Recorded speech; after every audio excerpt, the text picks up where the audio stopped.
Myslíš si, že umenie môže vypovedať o psychickom stave umelca? Franz Xaver Messerschmitt, rakúsky barokový sochár 18. storočia, je dodnes zahalený rúškom tajomstva. Svoje posledné roky prežil v Prešporku, konkrétne v štvrti Zuckermandel. Práve tu vytvoril svoje jedinečné charakterové hlavy, ktoré fascinujú extrémnymi výrazmi a odrážajú hlboký vnútorný zápas umelca. Čo nám tieto diela prezrádzajú o jeho psychickom stave a živote v ústraní? Messerschmittove hlavy často zachytávajú extrémne emocionálne výrazy, ktoré by mohli odrážať jeho vnútorné psychické stavy alebo zápas s vlastnými pocitmi. Práve takáto umelecká tvorba môže pôsobiť ako forma terapie, ktorá pomáha vyjadriť a spracovať emócie. Tento princíp je základom arteterapie, formy psychoterapie, ktorá využíva kreatívne aktivity, ako sú kreslenie, maľovanie či modelovanie, na vyjadrenie myšlienok a pocitov, ktoré by mohli byť ťažko popísateľné. Messerschmitt údajne trpel halucináciami a bludmi.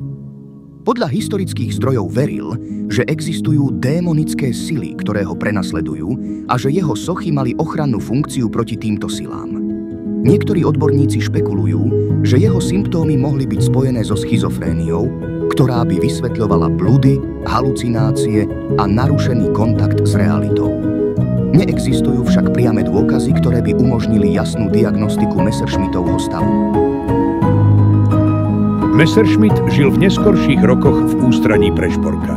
Jeho izolácia mohla byť spôsobená psychickým stavom, ale aj problémami s okolím, ktoré verilo, že je posadnutý.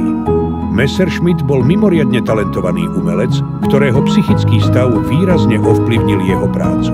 Hoci jeho psychická porucha nikdy nebola formálne diagnostikovaná, jeho diela poskytujú fascinujúci pohľad na prepojenie psychického stavu a tvorivého procesu. Jeho príbeh nám pripomína, aké dôležité je chápať duševné zdravie ako súčasť celkového zdravia človeka. Myslíš si, že Messerschmittove dielo dokážu ľudia ešte stále doceniť? The star of the show was a bust by Franz Messerschmitt, the Austrian court sculptor, and that was estimated at $300,000 to $500,000, and it made, in the end, an incredible $4.832 million.